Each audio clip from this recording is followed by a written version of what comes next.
Aquí está el famoso caso de, de Pam Reynolds, aquella ama de casa, cantante aficionada, que fue operada con un procedimiento que entonces era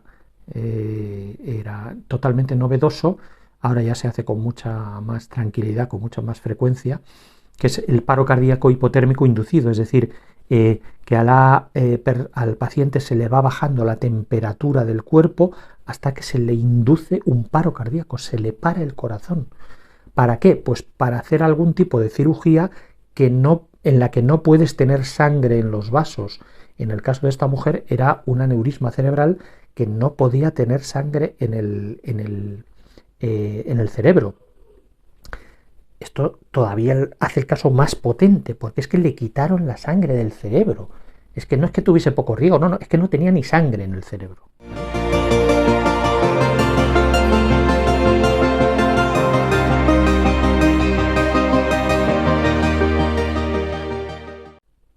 Hola, soy Alejandro Agudo y como parte de esta sección del canal dedicada a comentar libros importantes, vamos a hablar hoy un ratito de este libro que efectivamente yo creo que es importante, El yo no muere, de Titus Rivas, Annie Dirven y Rudolf Smith.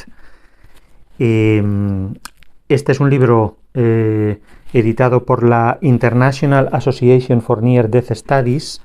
No se vende en librerías, se vende en Amazon. Salió en el 2016 la versión inicial en holandés, luego salió la versión en inglés y luego la tradujimos un compañero argentino mío, Eduardo Jorge Fulco, y yo la tradujimos al español.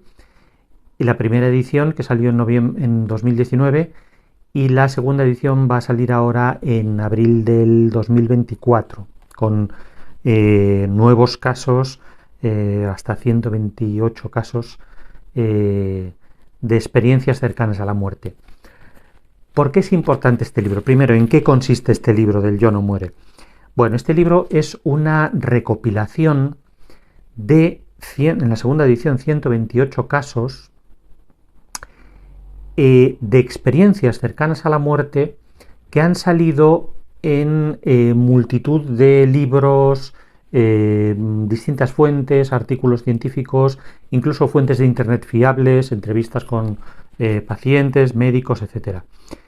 Pero no es una recopilación cualquiera, porque recopilaciones hay algunos libros ya muy interesantes y muy bien hechos, incluso más fáciles de leer que este libro, ¿no?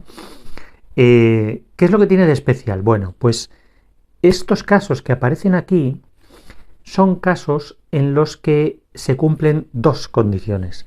La primera es que durante la experiencia cercana a la muerte haya habido una percepción objetiva, es decir, que la persona que está viviendo la experiencia, o bien en la experiencia extracorporal, o bien en la fase trascendental de la experiencia cercana a la muerte, ha visto algún detalle concreto, no simplemente que ha visto una luz, que ha visto hasta con los seres fallecidos y todas estas cosas, sino que ha visto, por ejemplo, en la experiencia extracorporal, pues que en la sala de urgencias donde estaba, pues a alguien se le cayó algo, o alguien dijo no sé qué cosa, o en la sala de al lado pasó tal detalle concreto, etcétera.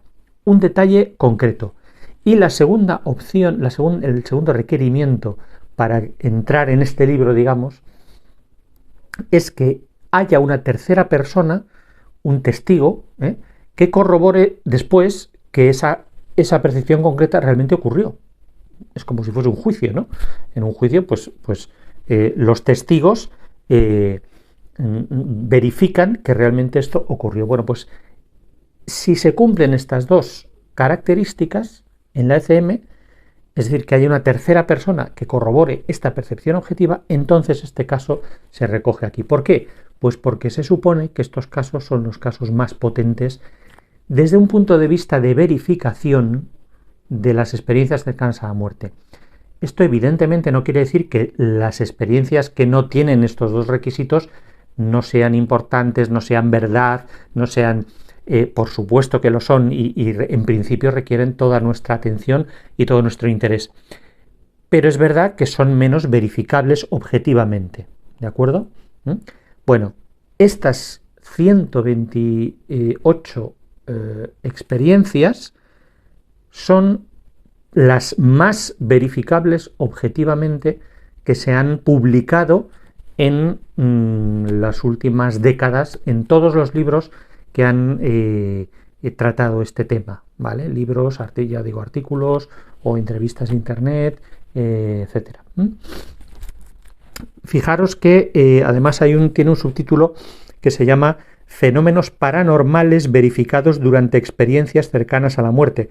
Esto de paranormales parece que nos echa un poco para atrás, pero hablando con Titus Rivas, uno de los autores, es filósofo y psicólogo, pues él me decía, a ver, él también es un buen parapsicólogo, Titus, y ha publicado montones de artículos, y él me decía, a ver, es que realmente el hecho de que son paranormales es lo esencial. Paranormal significa al lado de lo normal o fuera de lo normal. Es decir, fuera, si queréis, de lo sensorial. Es decir, lo importante es que son percepciones que no son normales, que la persona que está en un paro cardíaco o está bajo anestesia general o está con los sentidos no puede ver lo que tiene alrededor y menos puede ver lo que hay en una habitación al lado, o no puede conocer determinada cosa concreta que ha pasado en otro sitio. Lo importante es que son paranormales, que no son sensoriales, ¿no? Si queréis, extrasensoriales, ¿no? Efectivamente, y es así, ¿no? ¿Vale? Bueno, ¿qué más? Ya solo con esto, esta recopilación es muy importante. Hay casos muy famosos, los que estáis más metidos en el tema, pues ya conoceréis algunos casos. Hay casos de España, hemos añadido unos cuantos casos. Hay algunos casos que salieron en el libro del doctor Pertierra, La última puerta, un libro extraordinario que también recomiendo desde aquí. Digamos un poco más fácil de leer que este es un libro un poco más de consulta, un poco más, si queréis, académico. Está el famoso caso de la enfermera del doctor Sanz, de Manuel Sanz, que lo conocéis también. El famoso caso de Pam Reynolds. En fin, los casos más famosos ya son conocidos. Pero una de las buenas cosas de este libro es que todos los casos tienen su referencia, tienen de dónde ha salido este caso, dónde se ha publicado, porque si se quiere investigar, se quieren conocer más sobre un caso concreto, pues siempre se puede acudir al libro o al sitio de YouTube o al artículo científico donde ha salido y se puede comprobar, se puede leer más detalles, etc. Esta recopilación de casos no se centra tanto en de cada caso contarlo en toda su extensión, porque para eso ya están contados en estas otras fuentes, sino que se concentra en la parte más verificable de cada caso, ¿de acuerdo? En general, las partes más verificables suelen ser en la experiencia extracorporal, cuando la persona sale de su cuerpo, ve la sala de urgencias, el quirófano, lo que sea, la sala de reanimación o la ambulancia donde están, o si están fuera de su casa, etcétera. O incluso si la percepción concreta se produce en la fase trascendental, que también los hay, aunque parezca increíble, ahora hablaremos de eso, pues también aparecen aquí, ¿no? Pero el libro hace hincapié en la parte verificable. El resto de la ECM evidentemente no la niega en absoluto, y dice sí, luego pues la persona tuvo... pero esto, digamos que no se dan todos los detalles, sino que bueno, se cita y no se mete a discutir eso, porque no es el objetivo del libro. El objetivo del libro es ver hasta qué punto el caso es verificable o no, y quién lo verificó como tercera persona, ¿no? Otra cosa muy buena de este libro, que también lo hace un libro muy especial, es que los autores, cuando han podido, han intentado, y muchas veces lo han conseguido, ponerse en contacto con los protagonistas, tanto el paciente que ha vivido la experiencia como sobre todo los testigos, que normalmente son personal sanitario, el médico que estaba haciendo la operación, o el médico que le estuvo reanimando, o la tercera persona que si era un familiar o algo así, se ponen en contacto, se han puesto en contacto con ellos por email, y aquí lo cuentan, y cómo les respondió, cómo corroboró, le preguntaron alguna cosa más, etcétera. Es decir, que estos han hecho una labor de investigación, pues bueno, que normalmente no se hace, ¿eh? Estos, pues cuando han podido, no es con todos los casos ni mucho menos, pero cuando han podido lo han intentado y lo han conseguido. Entonces, como ya solamente con esto, es un libro espectacular, es un libro esencial para todo el que quiera meterse y tener un buen conocimiento del mundo de las experiencias cercanas a la muerte, de los casos más potentes, de los casos más evidentes, más irrebatibles, como el caso de Pam Reynolds famoso, o el caso del doctor Lloyd Rudy, también está aquí. Por ejemplo, en el caso del doctor Lloyd Rudy, el cardiólogo, lo podéis buscar por ahí, está referenciado, es un caso impresionante. El doctor Lloyd Rudy ya murió, pero los autores se han puesto en contacto con el cirujano asistente, un médico italiano llamado el Amado Cataneo, doctor Amado Cataneo, y le preguntaron si todo esto es cierto, y el hombre lo corrobora. Sí, todo lo que cuenta el doctor Rudy fue tal cual, porque él estaba allí en el quirófano con él, ¿no? O sea que, como os digo, es un libro muy importante, porque es muy claro, y presenta los casos más potentes, ¿no?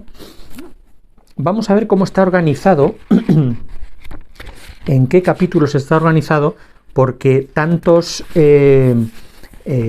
casos evidentemente no están puestos uno detrás de otro, sino que están agrupados un poco por temas, ¿no? Y vamos a ver los temas, porque esto también es muy interesante.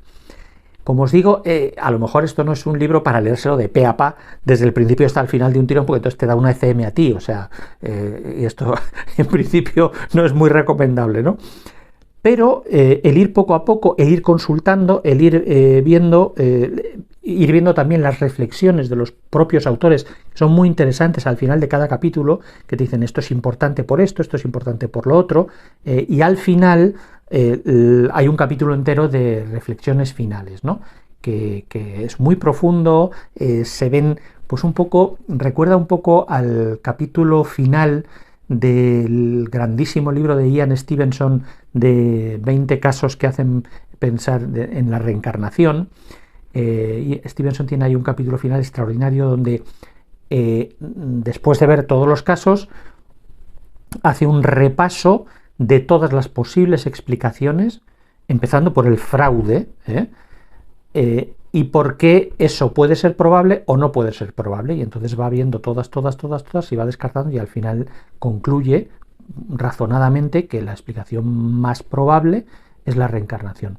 Bueno, pues este último capítulo, penúltimo, que es el 10, que se llama Observaciones Generales, es un poco de ese estilo, es decir, va analizando todas las posibles interpretaciones que se han dado de estos casos y te va diciendo cómo suelen fallar en determinados puntos, ¿no? Pero bueno, antes de llegar a este último capítulo, vamos a ver cómo están estructurados estos 128 casos de ECMs verificadas, por así decirlo, ¿vale? El primer capítulo se llama Percepción verídica extrasensorial del entorno inmediato. Esto significa que la persona ha percibido algo concreto del entorno inmediato en el que está su cuerpo, pues cuando sea la sala de reanimación, sea su casa, sea lo que sea, ¿no? Es decir, que ha visto algo que ha ocurrido pues en esa sala, algo concreto que luego, como digo, se ha verificado. Estos son 19 casos, ya para empezar. Que hay algunos casos españoles, algunos casos del doctor Pertierra, etc. El segundo, percepción verídica extrasensorial de eventos más allá del alcance de los sentidos físicos. Aquí hay 20 casos. Es decir, que la persona, durante su ECM, no es que haya visto algo de la sala de reanimación, que alguno diría, pues yo qué sé, lo habría oído o se lo ha imaginado o se ha despertado en un momento. Esto no es así, porque se ve en qué estado está con anestesia general o lo que sea, ¿no? Bueno, ni siquiera es eso, es que la persona ha visto algo que estaba en la habitación de al lado, o que estaba más allá, o que estaba fuera del edificio del hospital, o que estaba en la azotea, o que estaba en el piso de arriba, o que estaba en otra ciudad. Hay un caso tremendo de un enfermero que estuvo en coma en Wisconsin, que está al norte de los Estados Unidos, y tenía una casa en Florida, al sur de Estados Unidos. Y entonces, durante la experiencia extracorporal, en un momento determinado, decide, ay, voy a ir a casa, o va a su casa de Florida en algún momento determinado. Y entonces ve una serie de cosas concretas que luego, cuando vuelve y se despierta, se lo dice a su mujer, que estaba allí con él. La mujer dice, bueno, pues habrá sido un sueño, pues habrá no sé qué tal. Y cuando van a la casa de Florida, se encuentran pues que había unas revistas danesas de muebles que nadie había pedido, una cosa muy concreta, muy extraña, y dice, sí, allí estaban. Es decir, verificación por parte de la mujer y por parte de él de que aquello había sido verídico a 2.500 kilómetros de distancia. Fuera, más allá del alcance de los sentidos físicos. Aquí está también el caso en la segunda edición estará el caso del doctor Sands, de la enfermera del doctor Sands, que vio cosas en la habitación de al lado y en la habitación de más allá, que era los quirófanos de urgencias, y dijo cosas concretas. Casos ocurridos en España también. Tercer capítulo. Este capítulo tiene 42 casos, ni más ni menos, y es el más importante. Porque, vamos, todos son importantes, pero es que este es fundamental.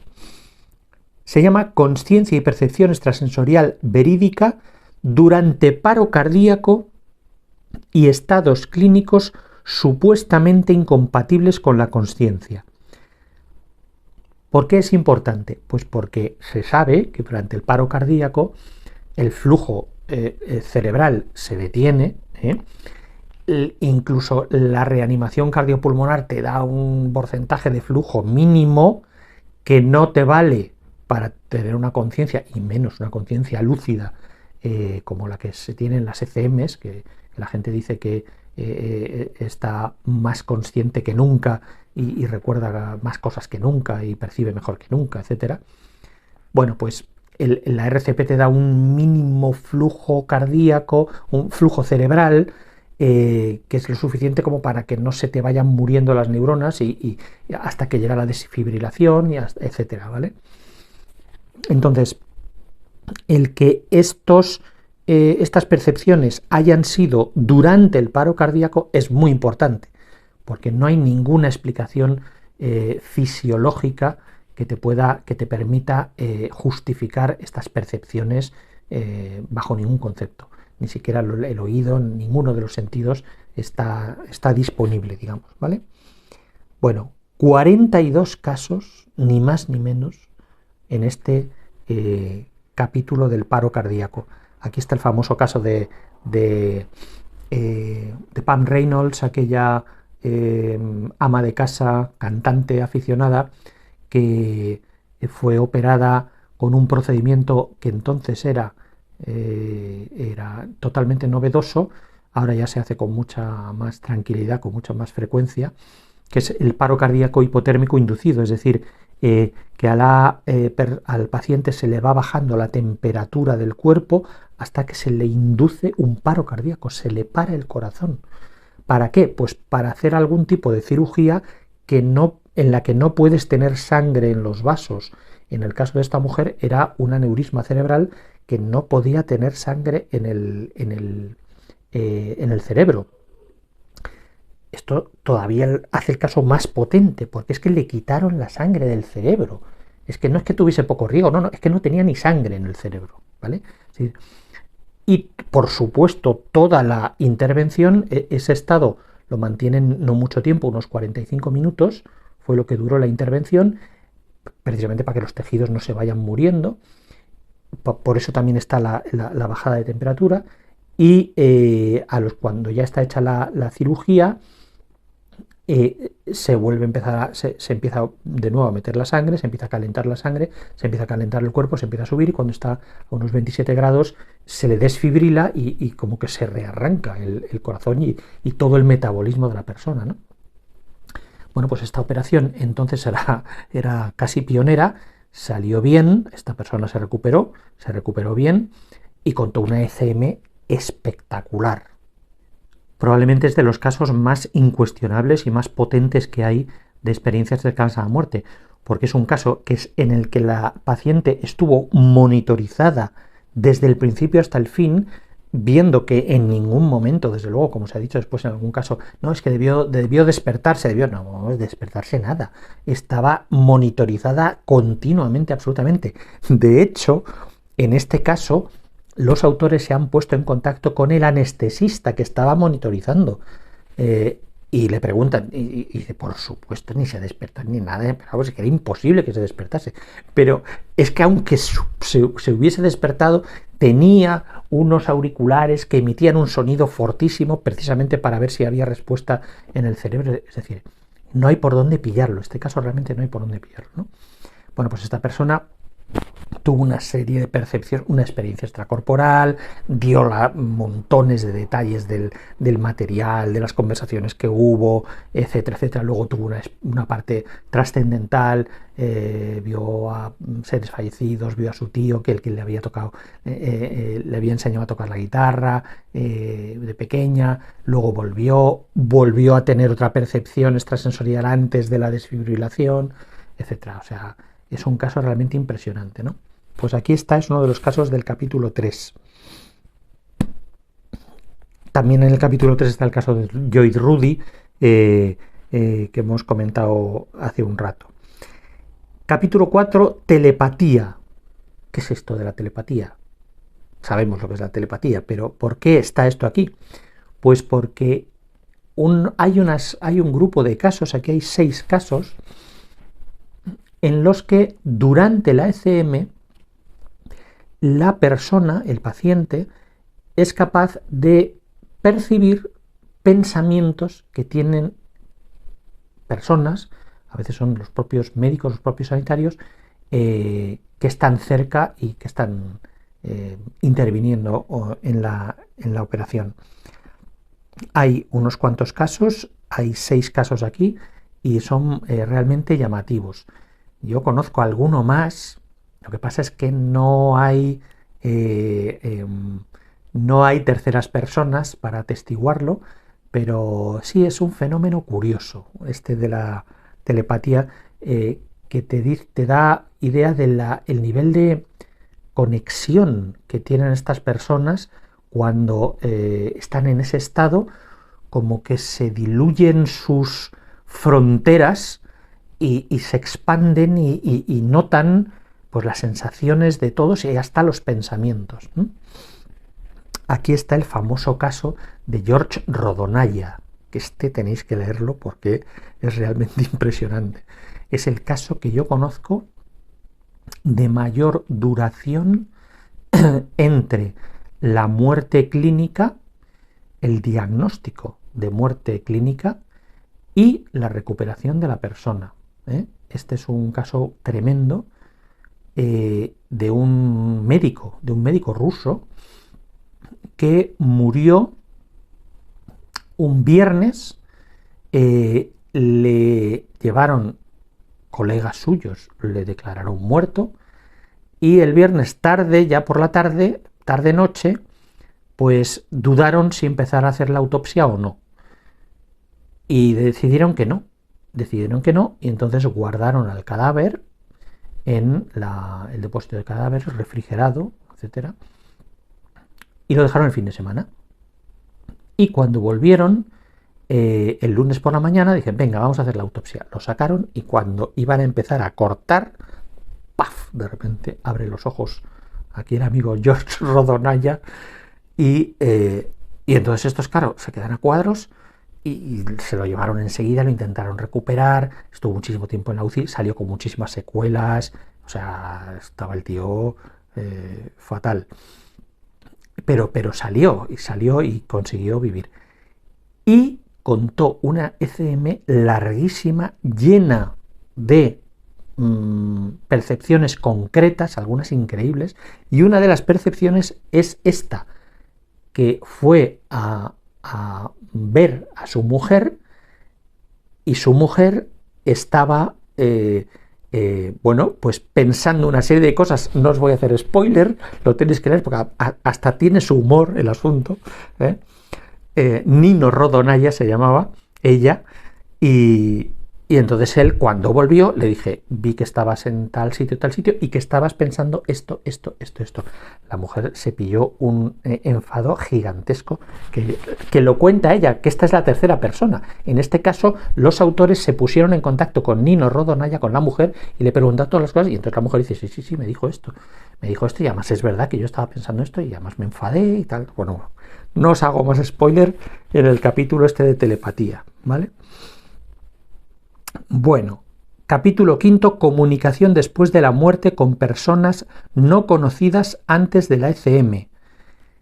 Estos son esos casos, fijaros que hasta ahora digamos que hemos visto casos en los que las percepciones concretas han ocurrido en lo que digamos que es la parte terrenal, entre comillas, de la experiencia cercana a la muerte, generalmente la parte extracorporal, la experiencia extracorporal.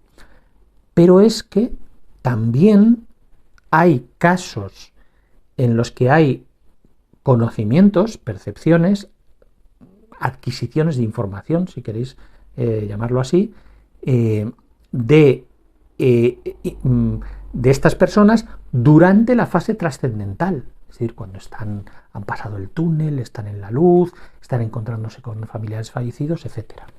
Y estos son ese tipo de casos, que vamos a ver por qué son.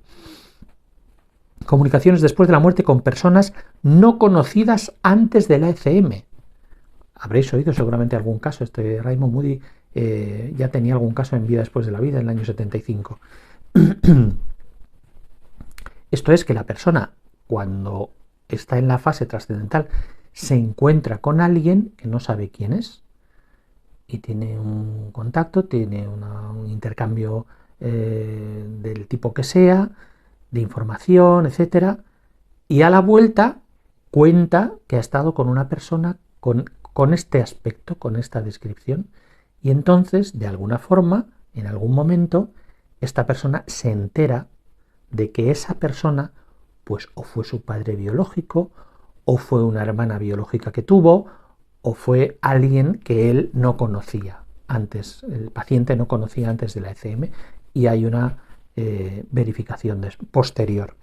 Aquí está el famoso caso del neurocirujano de Harvard, Iben Alexander, que escribió luego el libro La prueba del cielo, que tuvo una ECM impresionante a raíz de una meningitis bacteriana en el año 2008, y estuvo al borde de la muerte, estuvo una semana pues casi sin responder a los antibióticos, etc. Y bueno, pues tuvo una experiencia impresionante. Os recomiendo el libro este de La prueba del cielo, que es realmente increíble, de una profundidad brutal. Y ahí él estuvo con una persona que él no conocía y que a la vuelta se enteró de quién era, y ya no os hago más spoiler.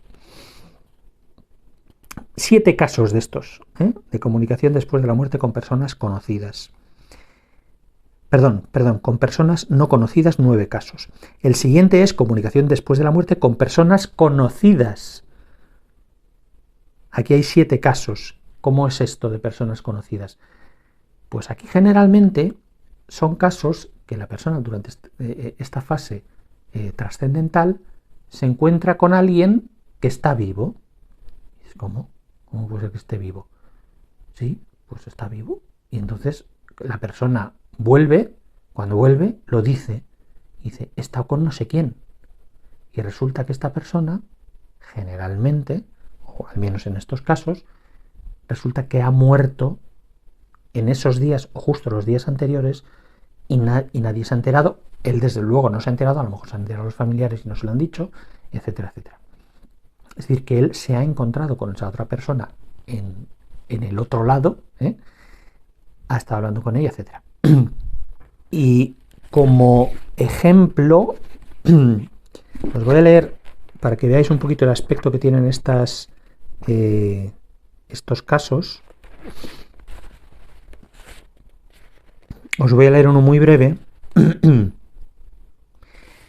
de este tipo que es bastante impresionante, de este capítulo. Es el caso 6.4. Según Brad Steiger y Sherry Hansen Steiger, aquí está la referencia del libro donde sale, Children of the Light, tal. El médico K.M. Dale comunicó el caso de Eddie Cuomo, un niño estadounidense de 9 años. Este niño había tenido fiebre alta durante 36 horas bajo la vigilancia de sus padres y el personal médico. A eso de las 3 de la mañana les dijo a sus padres que había estado en el cielo. Había visto a su difunto abuelo Cuomo, así como a la tía Rose y al tío Lorenzo. El padre de Eddie pensó que para el doctor Dale sería violento tener que escuchar aquella historia de Eddie, así que trató de dejar pasar aquello como una especie de sueño alucinatorio. Luego Eddie comentó que también había visto a su hermana de 19 años, Teresa, y que ella había sido la que le había dicho que tenía que regresar. Esto sí que inquietó a su padre, porque justo hacía 2 noches que había hablado con Teresa, que estaba estudiando en una universidad en Vermont. El padre llegó a pedir al doctor que le diera un sedante a Eddie. Más tarde aquella mañana, los padres de Eddie llamaron a la universidad. Descubrieron que justo después de la medianoche de la noche anterior, Teresa había muerto en un accidente de tráfico. Los funcionarios de la universidad habían estado tratando de ponerse en contacto con los padres para informarles, pero no lo consiguieron porque los padres habían pasado la noche en el hospital con su hijo imposibles de localizar.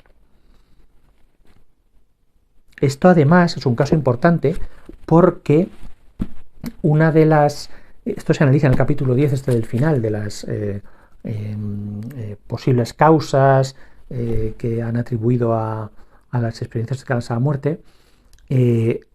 Una de las posibles causas que se han atribuido es que la gente que está alrededor telepáticamente le pasa información a la persona que ha estado clínicamente muerta o que ha vivido la experiencia cercana a la muerte. Pero es que en este caso tampoco. Es que los que estaban alrededor tampoco sabían que la niña había muerto, ¿no? Es un caso un poco terrible, ¿no?, para la familia, pero es un caso muy ilustrativo de percepción concreta que esta chica había muerto y verificada por terceros y que no tiene una explicación, ni siquiera una explicación telepática, que eso ya estás admitiendo, digamos, un componente paranormal, pues ni siquiera. Bien. Capítulo 7. Bueno, de estos de comunicación después de la muerte con personas conocidas, hay 7 casos, como el que os he leído, uno de ellos el que os he leído. Capítulo 7. Observaciones por parte de terceros de experiencias extracorporales. Esto es muy curioso.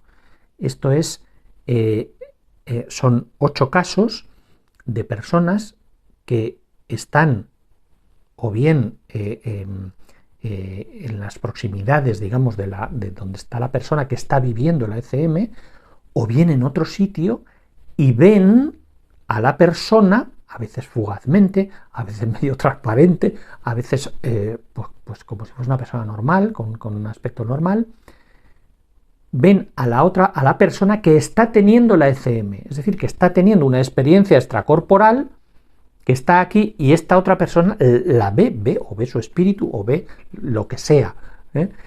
Pero ahí hay una corroboración externa, ¿eh?, de una persona, de una tercera persona. Bueno, estos son 8 casos, ni más ni menos. Capítulo 8, curaciones milagrosas, 11 casos. Estos son casos en los que, digamos, el fenómeno paranormal no siempre son percepciones, sino que son fenómenos paranormales verificados. El fenómeno paranormal verificado es la curación, ¿vale? ¿Y por qué es paranormal? Pues porque no tiene explicación médica ninguna. No es que sea más o que sea menos, no, es que son realmente milagrosas.